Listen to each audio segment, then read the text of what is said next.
Hey guys, and welcome back to my channel. So every October I see a spike in views in my older videos as people are trying to do prep for Halloween, and pretty much every year the video that gets the most views and comments during this month is a video all the way back from 2016, and it's my fake blood video. This month alone, that video has gotten, I believe, around 41,000 views, which is crazy that a video that old is still getting watched. It kind of makes me cringe a little bit. I get so many questions on that video, and it's so old at this point that I figured it was time to make a new fake blood video. And I'm going to be putting 4 fake blood recipes to the test.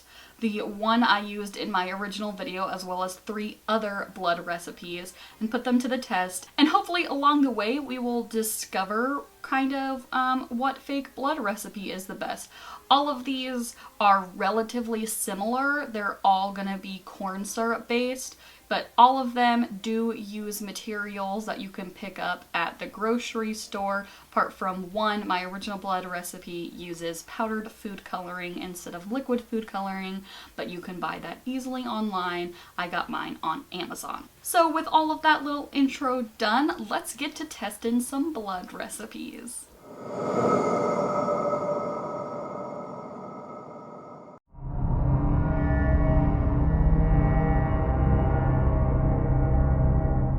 For recipe 1, you'll need powdered food coloring in red, yellow, and blue, light corn syrup, clear dish soap, and powdered coffee creamer. You'll also need a storage container, measuring cups and spoons, stirring utensils, and water. First, I mixed 1 teaspoon red, 1/8 teaspoon yellow, and a pinch of blue food coloring with a 1/4 cup of water.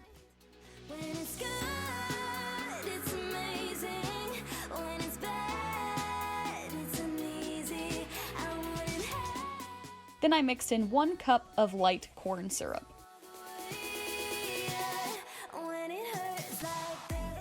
Once that was combined, I added 1/2 tablespoon of dish soap.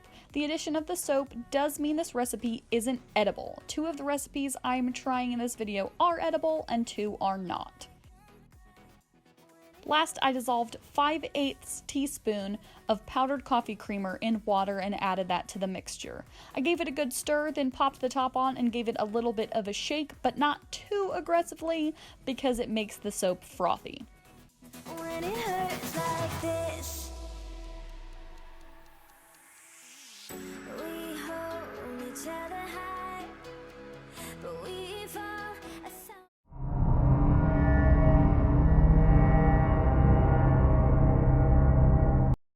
For recipe 2, you'll need light corn syrup, chocolate syrup, and red liquid food coloring. You'll also need a storage container, measuring cups and spoons, and stirring utensils. This is the simplest recipe I tried. All it calls for is 1 cup of corn syrup, 2 tablespoons of chocolate syrup, and around 8 drops of red food coloring. I added all of that to a Tupperware and gave it a good stir.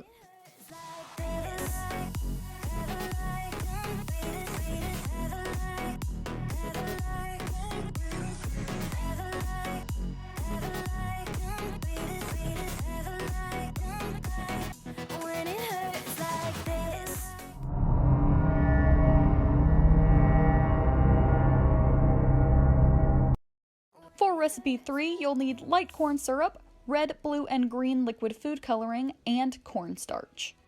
You'll also need a storage container, measuring cups and spoons, stirring utensils, and water. I started by adding 3/4 of a cup of light corn syrup to my container. Then I added a 1/4 cup of water. I added 1/2 teaspoon of red food coloring, 5 drops of blue food coloring, and 2 drops of green food coloring.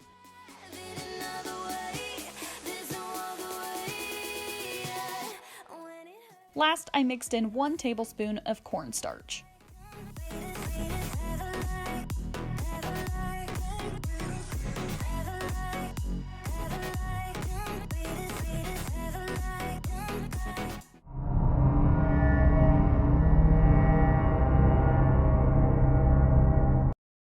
For recipe 4, you'll need light corn syrup, chocolate syrup, clear dish soap, and red and blue liquid food coloring.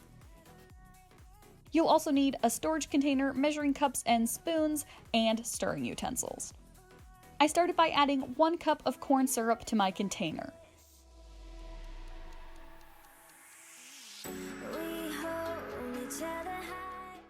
Then I added half a cup of chocolate syrup.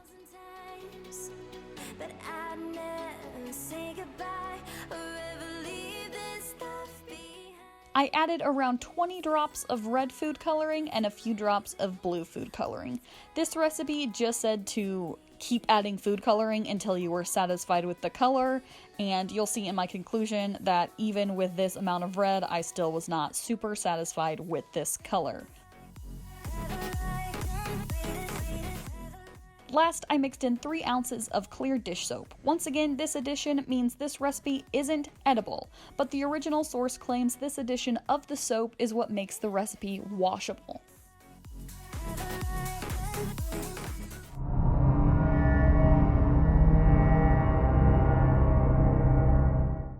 I did some swatches of the bloods on my hand so you could see the color against a, in my case, very light skin tone, as well as see the consistency on skin. So as you can see, the first one, I would want to alter the color a little bit to make it a little deeper, but I do like the overall consistency as it's not super drippy. The second one, I do like the tone and consistency of that one, so I really wouldn't change much with it.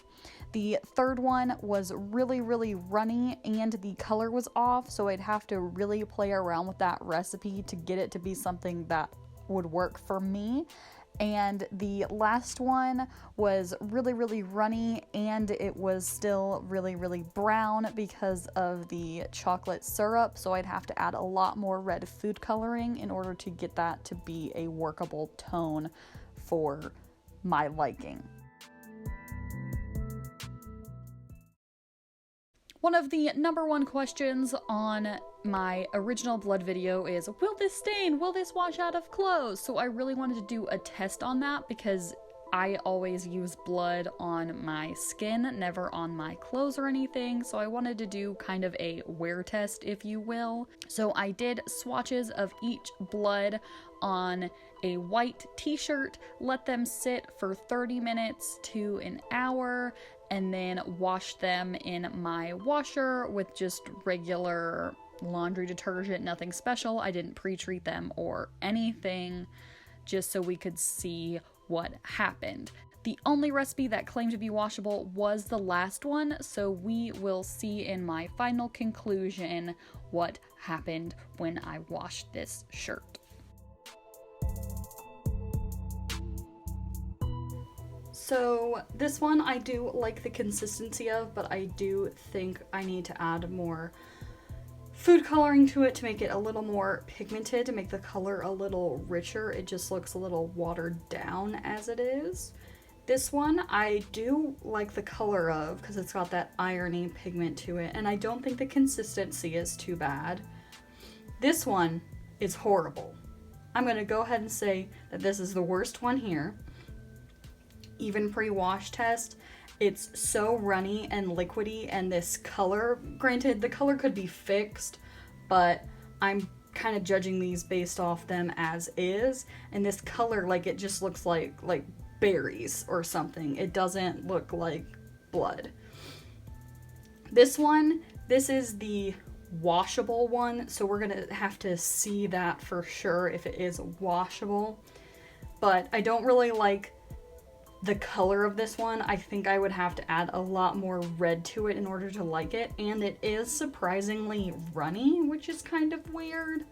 But yeah, I think if I added more red to it so I could get it closer to this, then I would like this one more. But if it does wash out, then it will be worth messing with the color, but if it doesn't wash out, then like, why mess with it? So here are some lovely spattered stripes. I'm gonna let them dry down a little bit, as if like I was out for a while with this on, because if I were to do it now, it wouldn't have time to like seep into the fibers.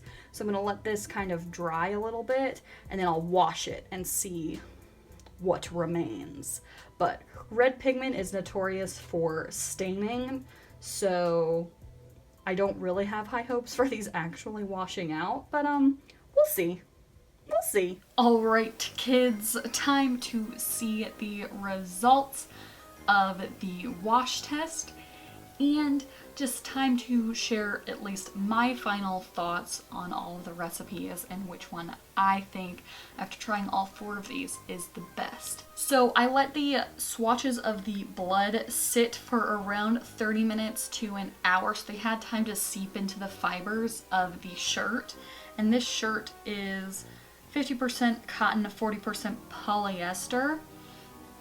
And then I wash it on a quick cycle in my washer with just normal average detergent. I didn't pre-treat them or anything, and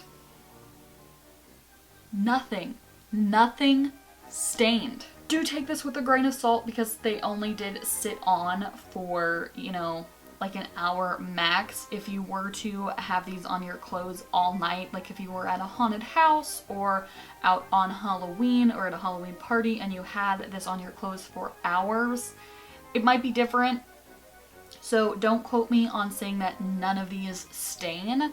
And this is based off of the pigments that I used. All red food colorings and pigments and things are going to be slightly different, and all fabrics might be slightly different. So just proceed with caution. Don't get these bloods on anything, any clothes or costumes that you care about. Don't rely on being able to wash these out. Also, definitely don't get these on furniture or carpet or anything like that, because those are harder to clean. So just be careful, but in a pinch, it does seem like these wash out of clothes. Honestly, I think the best one, especially if you're just going to be using it this time of year, you just need really quick blood for a last minute costume or something like that, would be recipe number 2. That was the simplest one. It had 3 ingredients. I will have all of the blood recipes typed out in the description below. That way you don't have to sit there and watch the video and try and find the recipe and sit there and watch and write everything down. It'll all be down in the description. I hope you enjoyed this video and maybe these recipes help you out. Also, if you have a blood recipe that you like, let me know what it is down in the comments. I'd love to know if there is another blood recipe you like. So, I will leave it to you. Bye, guys. Congratulations, you have made it to my end screen. Click that top link to check out my last video, or click that bottom link to check out a video YouTube's robots think you'll like. If you want to become a member of the Potato Patch, click that little circle with my face in it to subscribe, and if you want to make sure you don't miss a single video from me in the future, click that little bell to turn on post notifications.